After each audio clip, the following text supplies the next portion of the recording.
हमारी लड़ाई एनडीए से है, जिसका फुल फॉर्म है नक्सलाई दंगाई अलायंस। हमारे साथ है समाजवादी पार्टी के विधायक रविदास मेहरोत्रा जी, और हम जानेंगे 2024 के लिए कैसी तैयारी आप सबकी है। 2024 में समाजवादी पार्टी ने चुनाव लड़ने की पूरी तैयारी कर ली है और नारा दिया है उत्तर प्रदेश के लिए 80 हराओ भाजपा हटाओ। 26 विपक्षी पार्टियों का महागठबंधन बन गया है, इसका नाम इंडिया है, जिससे भारतीय जनता पार्टी डर गई है। अब देश की जनता इंडिया को जिताएगी। हमारी लड़ाई एनडीए से है, जिसका फुल फॉर्म है नक्सलाई दंगाई अलायंस। तो इस बार इंडिया नक्सली दंगाई अलायंस को हराएगी, केंद्र में इंडिया की सरकार बनेगी और हमारी ये कोशिश होगी कि माननीय अखिलेश यादव जी देश के अगले नए प्रधानमंत्री हों। अखिलेश यादव जी की इंडिया में भूमिका क्या रहेगी इंडिया अलायंस में?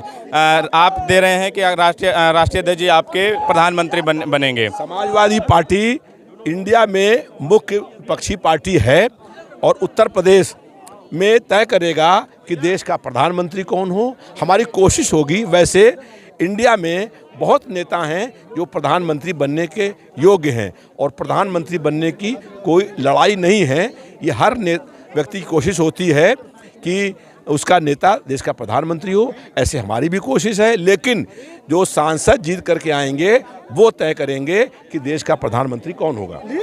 जी। एक तरफ आप विपक्षी एकता कर रहे हैं, लेकिन आपकी ही पार्टी के नेता आपका साथ छोड़ के लगातार जा रहे हैं, आपके अलायंस के लोग लगातार साथ छोड़कर जा रहे हैं, तो किस तरह जो है आप 80 में 80 का नारा दे रहे हैं, कैसे पूरा होगा? देखिए, भारतीय जनता पार्टी का ईडी बिल्कुल अकल नहीं है, ईडी इनकम टैक्स और सीबीआई से उनका पैक्ट हो गया है और ईडी सीबीआई और इनकम टैक्स का डर दिखा करके बहुत से विपक्षी पार्टियों के नेताओं को डराने धमकाने का काम हो रहा है। अब लड़ाई उस जालिम सरकार से है और जब जालिम सरकार ED CBI income tax mafia jail का डर दिखाएगी तो कुछ लोग डर जाएंगे, जो भ्रष्ट लोग हैं। लेकिन जो संघर्षशील लोग हैं वो हर स्थिति में भाजपा के दमन का मुकाबला करेंगे और हम लोग सड़क से लेकर सदन तक भारतीय जनता पार्टी के जुल्म, अन्याय, अत्याचार और दमन के खिलाफ संघर्ष करने का काम करेंगे। जो संघर्षशील लोग हैं वो इस इंडिया मोर्चे में रहेंगे और जो भ्रष्ट माफिया और अपराधी हैं वो भाजपा के मोर्चे में एनडीए में हैं। उसका नाम ही इसीलिए नक्सली दंगाई अलायंस है। जितने दंगाई, जितने भ्रष्ट नक्सली लोग हैं वो उनके अलायंस में हैं।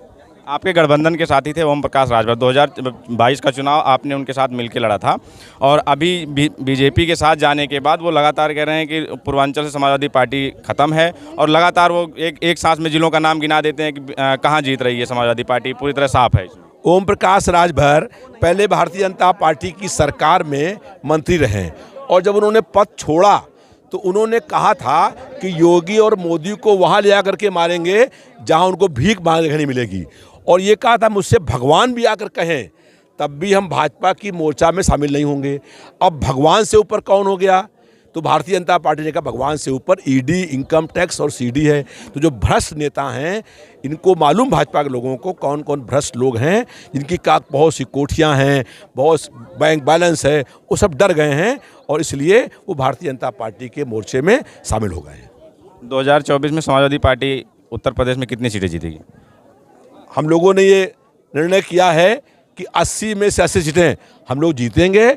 और आपको याद होगा सन 77 में जब उससे प्रदेश में आपातकाल लगा था, मैं 20 महीने आपातकाल में जेल के अंदर बंद रहा और जब उसके बाद चुनाव हुए सन 77 में तो तत्कालीन प्रधानमंत्री इंदिरा गांधी भी चुनाव हार गई थी और सब सीटें हम लोग जीते थे। वही हाल इस बार होने वाला है क्योंकि आपातकाल से अधिक जुल्म, अत्याचार और तानाशाही भाजपा की सरकार में हो रही है और ईडी, सीबीआई, इनकम टैक्स का डर दिखा करके आज सरकार चलाई जा रही है। जैसे ही चुनाव का ऐलान होगा वैसे ही पूरा देश खड़ा हो जाएगा और इंडिया की सरकार बनेगी। धन्यवाद।